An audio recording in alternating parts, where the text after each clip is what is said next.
Hello students, welcome back to my YouTube channel. Student, आज हम जो आपका सब्जेक्ट है बिजनेस लॉ, उसमें हम डिस्कस करेंगे एक टर्म अनड्यू इन्फ्लुएंस, जो कि अंडर आ रहा था आपका फ्री कॉन्सेंट के।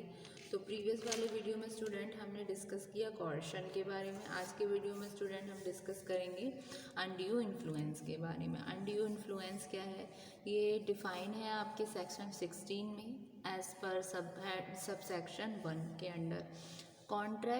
A contract is said to be induced by undue influence where एक कॉन्ट्रैक्ट undue influence कहा जाता है जहाँ पर जो रिलेशंस हैं subsisting between the parties are such that one of the parties is in a position to dominate the will of the other। इसमें क्या कंडीशन है कि जो रिलेशनशिप है बिटवीन टू पार्टीज़ के बीच में, जिसमें एक पार्टीज इस पोजीशन में है कि वो दूसरी पार्टीज़ की विल को डोमिनेट करे, ठीक है, दूसरे की इच्छा पर हावी है, तो वो कहलाता है आपका undue influence.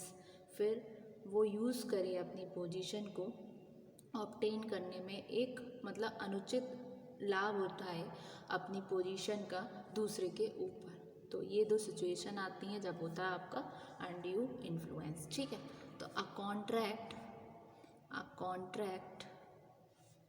is said to be induced by undue influence where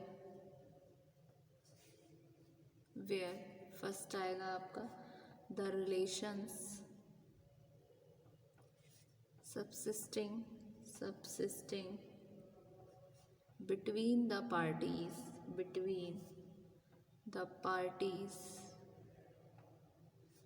are such that one of the parties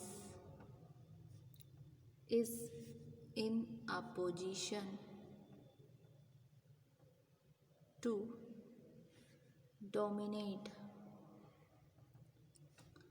the will of the other।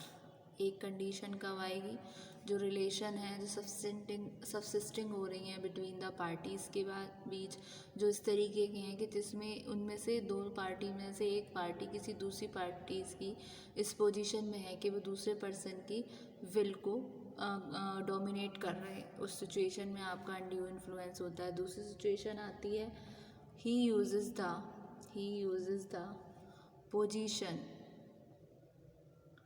obtains an unfair advantage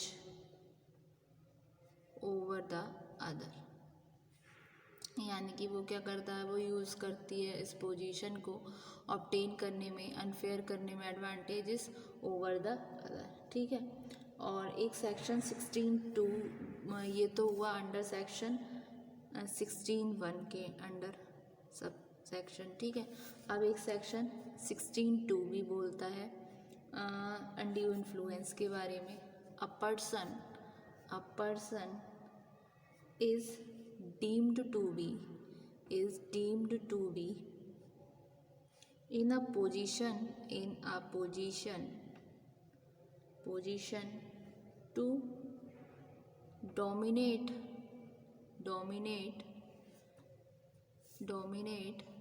the will of another।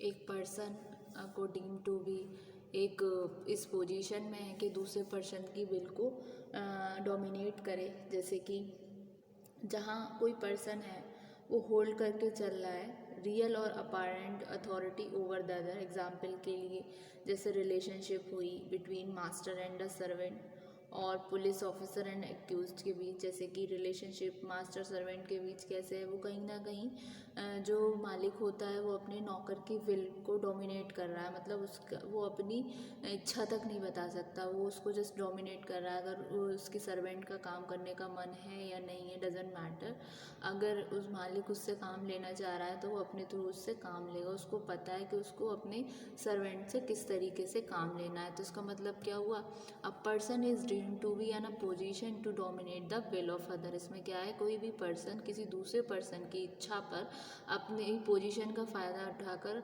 मतलब जो अपनी उस position में है कि वो दूसरे person को डोमिनेट कर पा रहा है, तो वो होता है आपका अनड्यू इन्फ्लुएंस के अंदर। तो जैसे कि फर्स्ट आ गया आपका where he holds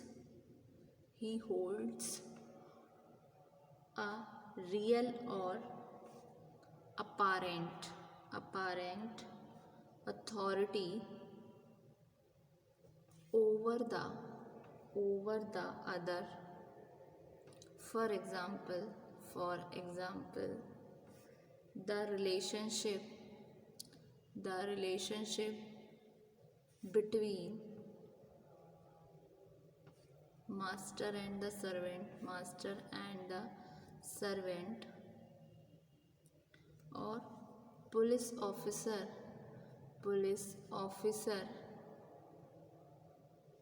and the accused। ठीक है, एक ये हुआ। और जहाँ पर एक सिचुएशन आती है जो स्टैंड्स करता है एक फिजुशियरी रिलेशन में दूसरे पे। फिजुशियरी रिलेशन का मतलब होता है एक relation of mutual trust and confidence. जैसे कि जो बन जाता है किसी स्पिरिचुअल एडवाइज़र, जैसे कि सदगुरु हो गए और उनको कोई फॉलोअर्स हो गए, उन पे वो ट्रस्ट कर रहे हैं, भरोसा कर रहे हैं, जैसे क्लाइंट के बीच और सॉलिसिटर के बीच या फिर डॉक्टर और पेशेंट के बीच। ठीक है, तो वो होता है आपका अनड्यू इन्फ्लुएंस। मतलब वो के इस पोजीशन में है कि वो डोमिनेट कर पा रहे हैं दूसरे की विल को। तो सेकंड वाला, when he stands in a fiduciary authority over the other। For example, over the other, तो fiduciary relation means a relation of mutual trust and confidence। Such a relationship is supposed to be exist in the following case. कौन कौन से case हो गए आपके, जैसे कि father and सन के बीच, गार्जियन और वार्ड के बीच, जैसे फादर एंड सन, और doctor and patient, Guru and disciple. ठीक है, गुरु जो कि स्पिरिचुअल एडवाइज़र हैं वो, और डिसिपल जो फॉलोअर हैं, जो उनकी चीज़ों को मान रहे हैं, trustee and beneficiary etcetera.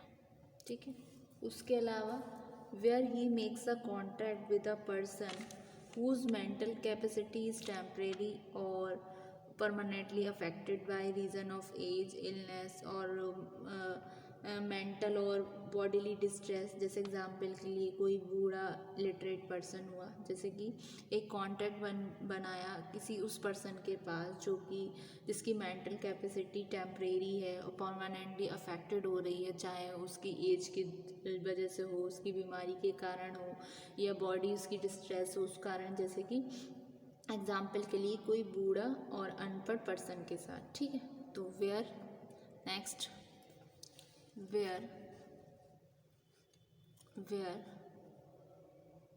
he makes a contract with a person whose mental capacity is temporarily or permanently affected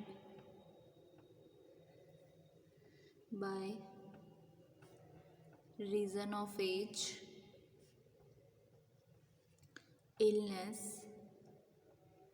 or mental or bodily distress. For example, old, illiterate person. इसका एग्जाम्पल देख लेते हैं। जैसे कोई पर्सन है, कोई person हुआ जो कि फादर हुआ किसी बच्चे का। अब father by reason of his authority over the son can dominate the will of the son, मतलब जो पापा हैं वो अपने बच्चे की इच्छा पर डोमिनेट कर रहे हैं, तो वो भी एक अनड्यू इन्फ्लुएंस है। और किसी कारणों की वजह से हस्बैंड अपनी डोमिनेट कर रहा है वाइफ को उसकी इच्छा के विरुद्ध। तो नेक्स्ट आया आपका फॉर एग्जाम्पल, फर्स्ट आ गया आपका a father by reason of his authority over the son can dominate the will of the wife, will of the son। ठीक है, तो ये बना आपका अनड्यू इन्फ्लुएंस के अंदर। और एक आ जाता है आपका जैसे फिड्यूशियरी रिलेशनशिप, जैसे कि ये वाला था आपका सेकंड वाला। इसका एग्जांपल आ गया जैसे सॉलिसिटर जो है वो डोमिनेट कर सकता है विल को अपने क्लाइंट की, और ट्रस्टी डोमिनेट कर सकता है विल ऑफ द बेनिफिशियरी को। उसी तरीके से थर्ड वाले में क्या आ जाएगा, कोई पर्सन जिसकी मेंटल कैपेसिटी अफेक्टेड हो रही है एज के द्वारा, इलनेस के द्वारा, डिस्ट्रेस पर्सन के द्वारा। जैसे एग्जांपल के लिए कोई डॉक्टर को deemed to be in position, इस पोजीशन में है कि वो डोमिनेट कर सके अपने विल को पेशेंट की, जो कि इनफिल्ड हो बाय प्रोट्रैक्टेड इलनेस। ठीक है, तो ये तो हुआ आपका अनड्यू इन्फ्लुएंस। तो होप सो स्टूडेंट ये टर्म आपको समझ आई होगी, तो इसको एक बार हम गो थ्रू करते हैं।